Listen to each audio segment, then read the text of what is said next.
Rogério, nesse terceiro bloco, antes de entrar no quinto elemento, vamos recapitular. Falamos sobre Risk Assessment como a base antes de entrar nos elementos. Depois falamos dos 4 primeiros elementos. Então, o primeiro deles, que seria a The Tone from the Top, né, que tem o nome de Accountability. Perfeitamente. Cada um vai saber o seu papel, o que realiza dentro da empresa. Depois que você sabe cada um o seu papel, o que cada um realiza dentro da empresa, você tem o seu...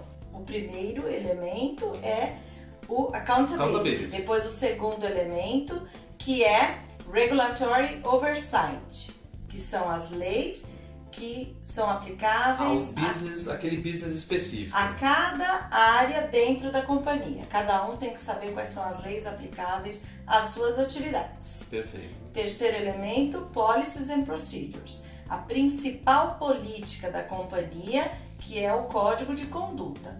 E tem também as políticas que determinam o que deve ser feito dentro da organização. Os do's and don'ts. E também os procedimentos que especificam como será executado aquilo que as políticas dizem que deve ser feito. Depois disso, nós vamos então treinar as pessoas para que elas saibam aquilo que elas devem ou não realizar. Então, training and awareness, treinamento e comunicação, que é um dos elementos mais importantes. Quando você dissemina o conhecimento dentro da companhia, dentro da organização, dentro do partido político, dentro do escritório de advocacia, de onde for. Tem que nivelar a cultura, quais são as possibilidades até onde você vai. Sim. Então, já tem o apoio da alta direção, você já conhece quais são as leis. Com base nessas leis, você fez o seu código de ética, suas políticas e disseminou isso. Qual é o próximo elemento? Aí você tem que verificar se todos aqueles conhecimentos, se todas aquelas leis, aquelas normas, aquelas regras têm aplicabilidade prática no mundo real. Então a gente vai para os controles, para os testes. O nome deste quinto elemento, então, é Monitoring and Testing Controls. Então a gente vai verificar, fazer o monitoramento e fazer os testes de controles. Como que a gente verifica isso? Monitoramento. Nós temos que achar uma maneira eficaz de checar se tudo aquilo que a gente planejou, que a gente estabeleceu como regra, está acontecendo efetivamente. Então eu vou dar exemplos. Um dos riscos mais importantes de toda empresa são os terceiros que nos representam, que representam a empresa perante o poder público, os famosos TPIs, que são aqueles terceiros que podem falar em seu nome perante o governo. Os advogados são um altíssimo risco. Depois da Operação Zelotes, eles adquiriram ainda um risco maior do que o que já tinha. Por quê, Rogério? Eu queria que você explicasse isso, porque assim, pro nosso web expert que está vendo, para ele entender, a responsabilidade objetiva que traz a lei anticorrupção, ela fala que se o terceiro, agindo em seu nome, fizer alguma coisa de errado, você responde sabendo, não sabendo, treinou, não treinou. Se você foi beneficiado por aquele ato, você responde. O advogado não deixa de ser um terceiro quando ele vai te dar um parecer. Por que ele é um risco? Eu queria que você aprofundasse um pouco esse tema. Então, o advogado a gente precisa até separar. Foi ótimo exemplo que você deu, porque assim, o advogado quando ele dá um parecer, ele não é um TPI. Ele não está atuando em seu nome, ele está atuando em nome dele. Perfeito. O advogado que dá um parecer, ele está dando uma opinião de um expert.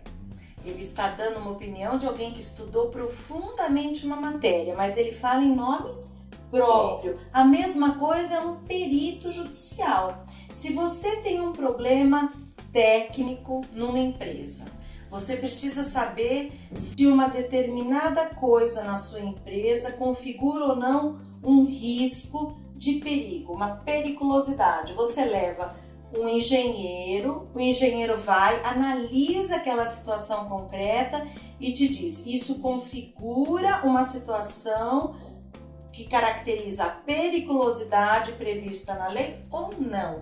Ele está falando em nome dele.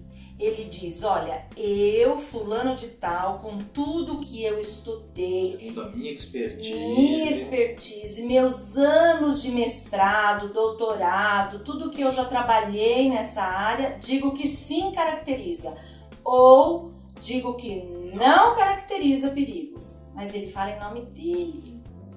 O advogado, quando dá uma opinião também, ele diz, olha, por tudo que eu estudei, eu analisei a doutrina, a jurisprudência, eu analisei a lei e eu digo que esta situação configura A ou B e é em nome dele.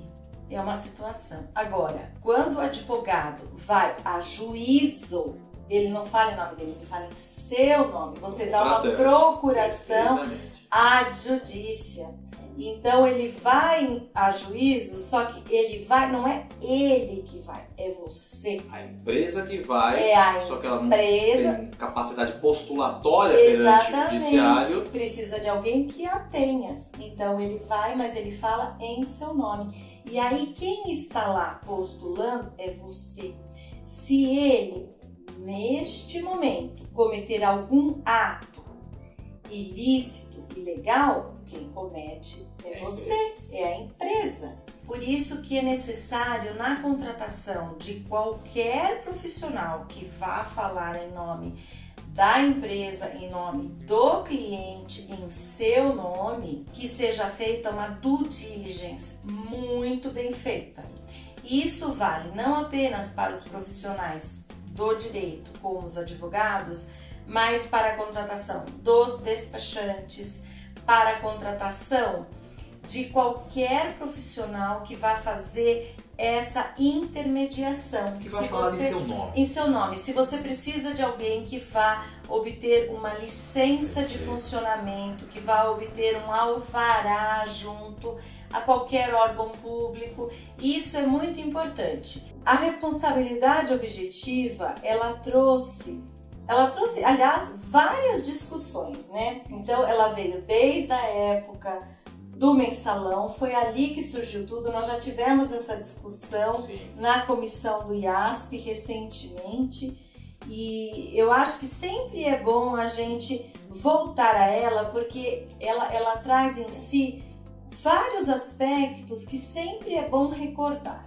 Então, quando nós tivemos o mensalão foi uma divisão de águas no ordenamento jurídico brasileiro, porque mudou completamente a maneira de encarar a responsabilidade dentro do país mesmo. Antes, a gente tinha simplesmente a responsabilidade subjetiva e com isso a gente acabava vendo a Ninguém impunidade. nunca sabia de nada. Ninguém nunca sabia de nada. Eu não sei e eu não sou punido. Exato. Então veio a responsabilidade objetiva e ali no mensalão ela se manifestou de que maneira?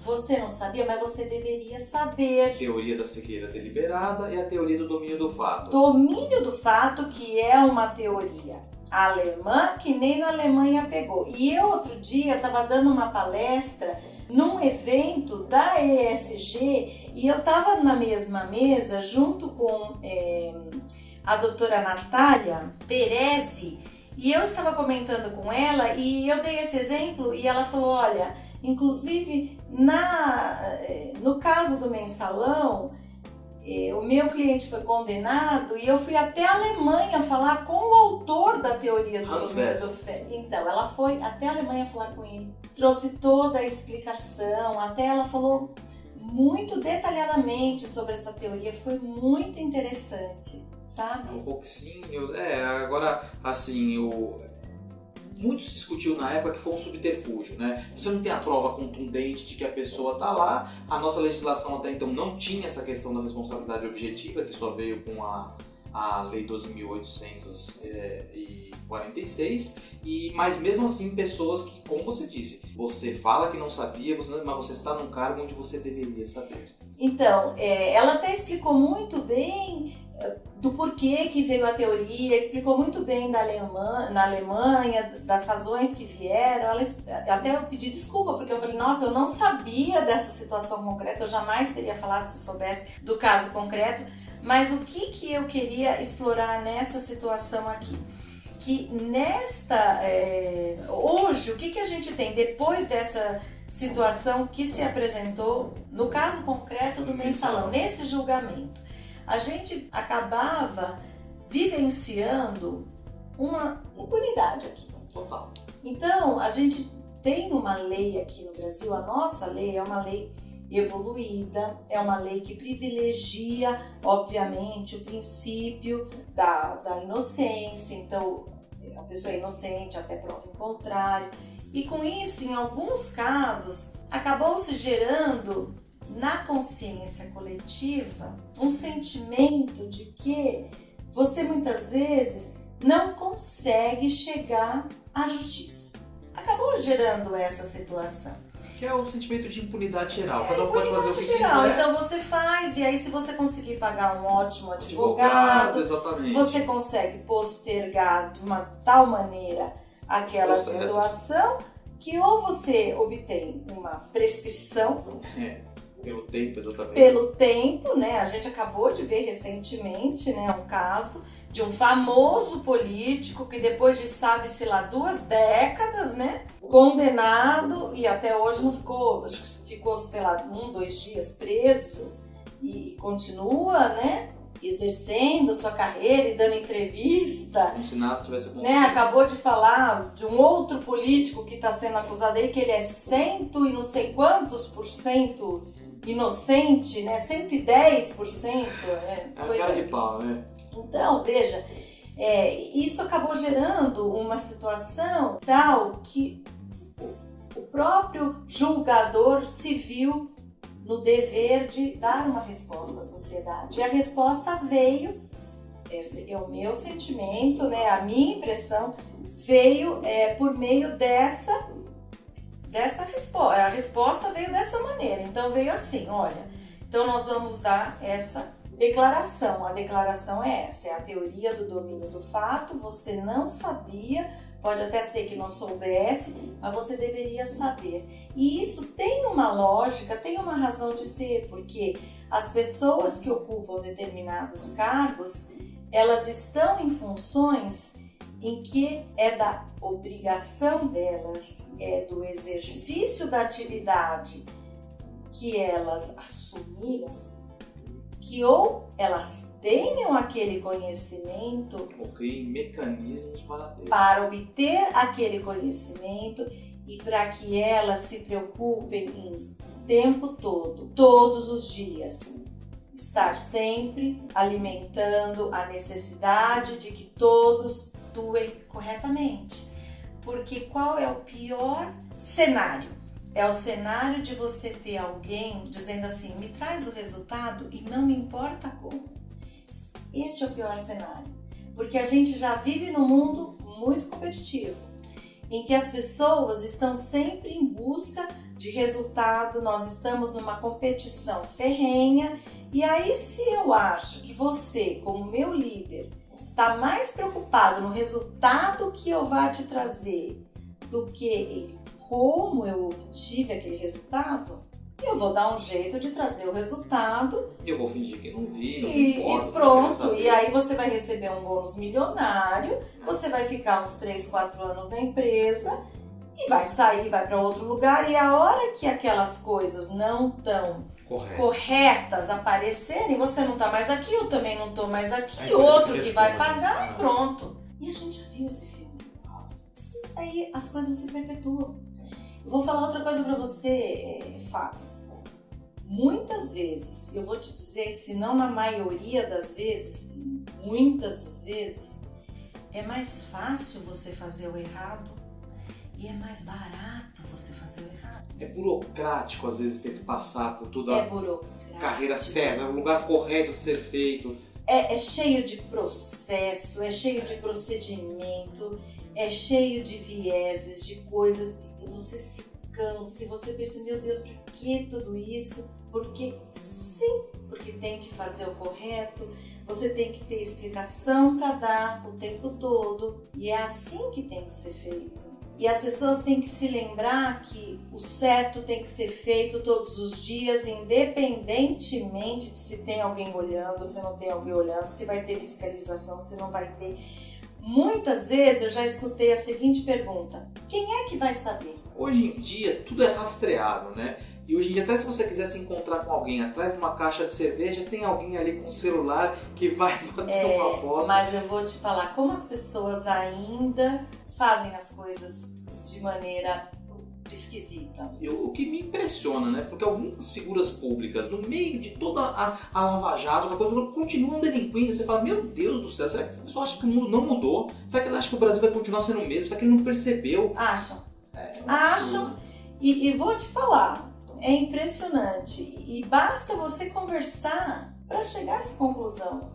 É impressionante como as pessoas continuam agindo como se nada fosse, como se a gente não tivesse já com uma Lava Jato há anos e a pleno vapor. E não vai acabar. Como se nós não tivéssemos vários empresários importantes, políticos, presos. E assim, não qualquer empresário, o príncipe dos construtores, o ex-presidente da Câmara, o ex-governador de uma das maiores cidades do Rio de Janeiro. E esse, pelo andar da carruagem, não sai mais de lá. Então, aí é que eu te digo. E as pessoas continuam atuando. E eu converso muito, eu tenho essa questão de conversar, né? Eu converso com todo mundo, e aí eu escuto cada coisa que eu falo, é inacreditável como as pessoas continuam achacando e pedindo e como se nada fosse. É porque tem aquilo, a pessoa sempre, nunca deu em nada, hoje dá, mas é uma parcela pequena, porque não dá pra você pegar todo mundo o tempo inteiro. Então ele continua contando com a impunidade. Continuam contando com a impunidade e achando que assim, que aquela pessoa não vai falar. Que aquela pessoa não vai juntar provas. De delação premiada ou colaboração... que não vai gravar, que não vai filmar, que não vai falar, levar aquilo adiante. E você vê, né, gente com nome, gente de renome, jogando uma carreira inteira no lixo. O que o dinheiro não seduz, né? E é bom até que a gente fale disso, porque assim, em qualquer lugar, né? Nós tivemos ali o juiz que andou no Porsche, que aprendeu, nós tivemos o promotor de justiça que passou pro outro lado, ou seja, assim, são seres humanos. É da natureza humana. É da natureza humana se deixar iludir, né? É a ilusão, é a sedução mesmo, né? Cada um se seduz por uma coisa. Eu falo assim, as pessoas têm valores. Cada um se deixa levar por uma coisa, né? São os valores de cada um. Tem pessoas que se seduzem pelo dinheiro e grande parte se seduz pelo dinheiro, né?